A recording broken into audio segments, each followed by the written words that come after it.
Good morning, students. In the previous lecture, we had to discuss about average acceleration and instantaneous acceleration. Now today we again discuss about instantaneous acceleration. So instantaneous acceleration means acceleration at any instant. अगर हमें किसी instant पर acceleration find out करना हो तो उसको हम क्या कहते हैं, इंस्टेंटेनियस एक्सीलरेशन. तो इसमें हम बात कर रहे थे कि अगर हम with the help of calculus देखें तो इंस्टेंटेनियस एक्सीलरेशन का जो फार्मूला होगा a equal to d by d t of v. Means ये हुआ कि वेलोसिटी को अगर हम टाइम के रिस्पेक्ट में डिफरेंशिएट कर दें तो एट एनी इंस्टेंट हमें क्या मिल जाएगा, एक्सीलरेशन. तो ये क्लियर हुआ. ये डिफाइन क्या करता है, instantaneous rate of change of velocity with respect to time. तो ये क्लियर है. अब इसके बाद अगर हम देखें तो अगर हमें ग्राफिकली फाइंड आउट करना हो इंस्टेंटेनियस वेलोसिटी तो क्या होगा.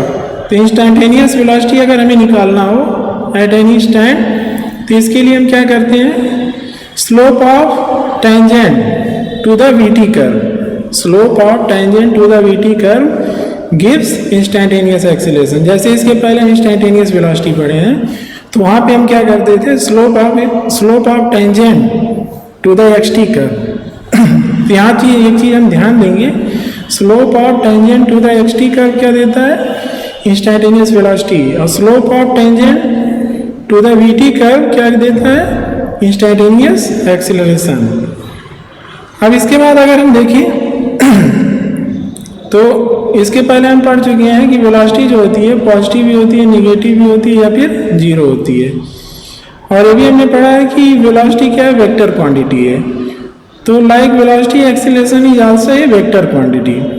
और कल हमने एक क्वेश्चन से समझाया भी था कि एक्सीलरेशन पॉजिटिव भी हो सकता है, नेगेटिव भी हो सकता है और जीरो भी हो सकता है. तो एक्सीलरेशन अगर हम देखें तो पॉजिटिव भी हो सकता है, निगेटिव भी हो सकता है और जीरो भी हो सकता है. तो ये क्लियर हो गया. अब इसके बाद अगर हम देखें, अगर हमें पोजीशन टाइम ग्राफ से दिखाना हो कि एक्सीलरेशन पॉजिटिव है, निगेटिव है और जीरो है. जैसे यहाँ पे हमने हेडिंग लिखा position time graph for motion with positive, negative and zero acceleration.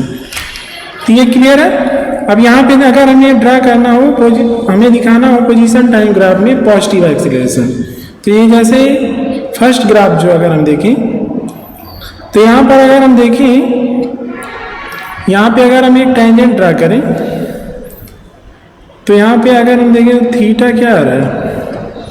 First case में अगर हम देखें तो थीटा लेस देन 90 डिग्री है. थीटा लेस देन 90 डिग्री है तो स्लोप क्या आएगा, यम इक्वल टू क्या होता है, tan थीटा. स्लोप क्या आएगा, पॉजिटिव. स्लोप पॉजिटिव आएगा मीन्स वेलोसिटी यहाँ क्या हो रही है, इंक्रीज हो रही है. वेलोसिटी अगर इंक्रीज हो रही है तो एक्सीलरेशन क्या आएगा, पॉजिटिव आएगा. ये हो गया. अब second case position time graph से हमें दिखाना है निगेटिव एक्सीलरेशन. तो अगर हम यहाँ पे टेंजेंट ड्रा करें तो यहाँ पर अगर हम देखें तो थीटा क्या है, थीटा सेकेंड केस में थीटा अगर हम देखें तो ग्रेटर देन 90 डिग्री है. थीटा ग्रेटर देन 90 डिग्री होगा तो स्लोप क्या आएगा, m equal to tan theta. Slope क्या आएगा, निगेटिव आएगा. स्लोप निगेटिव आएगा मीन्स वेलोसिटी क्या हो रहा है, डिक्रीज हो रही है. वेलोसिटी डिक्रीज होगी मीन्स एक्सीलरेशन क्या आएगा, निगेटिव आएगा. तो ये सेकेंड क्या रिप्रेजेंट कर रहा है, निगेटिव एक्सीलरेशन. अब थर्ड कंडीशन में अगर हम देखें सी के फिगर सी में तो यहाँ पे अगर हम थीटा देखें तो थीटा क्या हो रहा है, थीटा यहाँ पे कांस्टेंट है. तो स्लोप कांस्टेंट है मीन्स वेलोसिटी क्या है, कांस्टेंट है. मीन्स वेलोसिटी ना तो इंक्रीज हो रही है. फिगर सी में अगर हम देखें तो वेलोसिटी क्या है, कांस्टेंट है. वेलोसिटी कांस्टेंट का मतलब ना तो वेलोसिटी इंक्रीज हो रही है ना डिक्रीज हो रही है, तो एक्सीलरेशन क्या आएगा, जीरो आएगा. तो ये क्लियर हो गया. पोजीशन टाइम ग्राफ से अगर हमें दिखाना हो positive acceleration, negative acceleration and zero acceleration, तो हम कैसे दिखाएंगे। अब नेक्स्ट अगर हम देखें, अब अगर हमें ड्रा करना हो velocity time graph for motion with constant acceleration.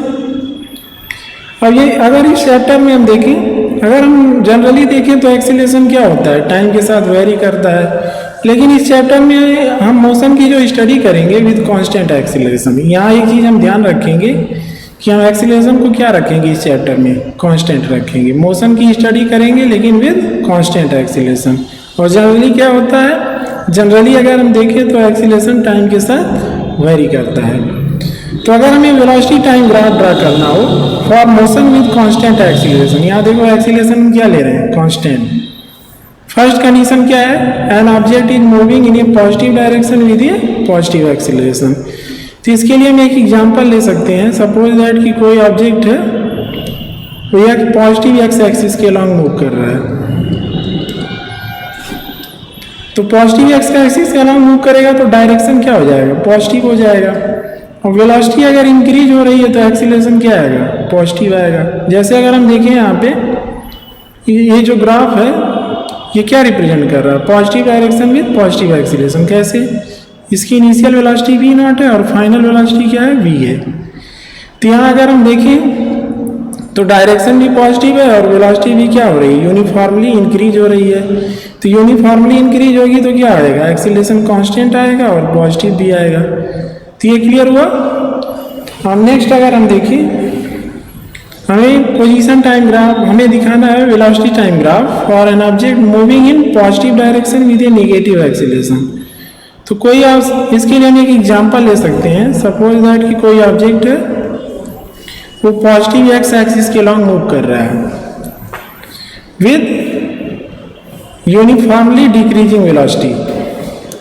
तो क्या होगा यहाँ पे अगर हम देखें तो डायरेक्शन पॉजिटिव है और वेलोसिटी यूनिफॉर्मली क्या हो रही है, डिक्रीज हो रही है। जैसे अगर हम देखें यहाँ पे तो इनिशियल वेलोसिटी क्या है, v नॉट है और आफ्टर टाइम t क्या हो जा रहा है, v हो जा रहा है। तो वेलोसिटी डिक्रीज हो रही है यूनिफॉर्मली, तो एक्सीलरेशन क्या आएगा, निगेटिव आएगा और क्या होगा, कांस्टेंट होगा। तो ये क्लियर हुआ। इसके बाद अगर हम देखें N object is moving in negative direction with A negative acceleration. तो इसके लिए हम एक एग्जांपल ले सकते हैं। सपोज दैट कि कोई ऑब्जेक्ट है नेगेटिव एक्स एक्सिस के लॉन्ग मूव कर रहा है, तो डायरेक्शन क्या हो गया, नेगेटिव हो गया। अब अगर हम देखें यहाँ पे तो एग्जांपल में हम क्या कह सकते हैं, suppose N object moves along negative x axis with increasing velocity with uniformly increasing velocity. तो जैसे यहाँ पर अगर हम देखें तो इनिशियल वेलोसिटी क्या है, माइनस v नॉट है और फाइनल वेलोसिटी क्या है, माइनस v है। अब यहाँ पे अगर हम देखें तो वेलोसिटी क्या हो रही है, नेगेटिव डायरेक्शन में यूनिफॉर्मली क्या हो रही है, इंक्रीज हो रही है। तो ये क्लियर हो गया। अब नेक्स्ट है an object is moving in positive direction till time t1 and then turns back with the same negative acceleration. तो इसके लिए हम एक एग्जांपल ले सकते हैं। सपोज दैट कि कोई ऑब्जेक्ट है वो पॉइंट ओ से मोशन स्टार्ट कर रहा है, पॉइंट पी पे जा रहा है।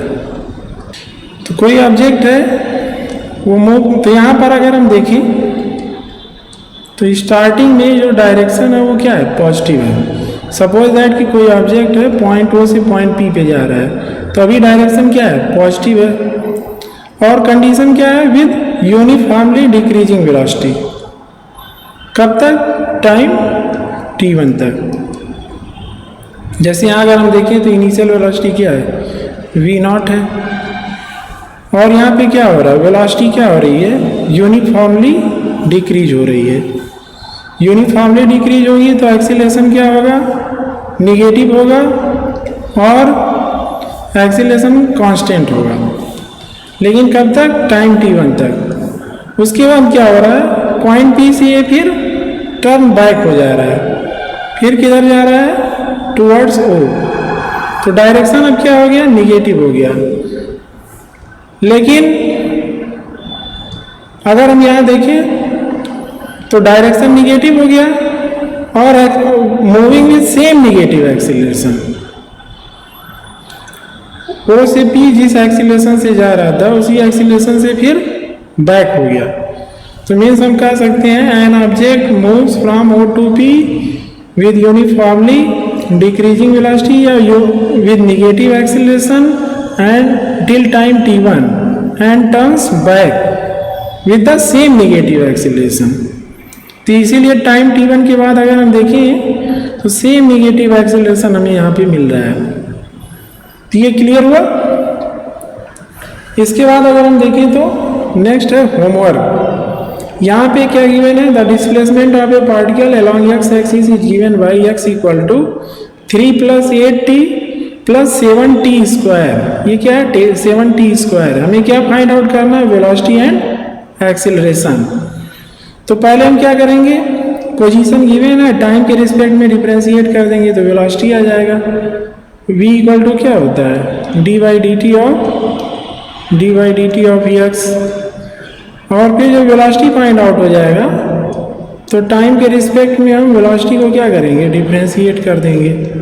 तो हमें क्या फाइंड आउट हो जाएगा, एक्सीलरेशन। उसके बाद हम टाइम की वैल्यू रख देंगे और रिजल्ट आ जाएगा।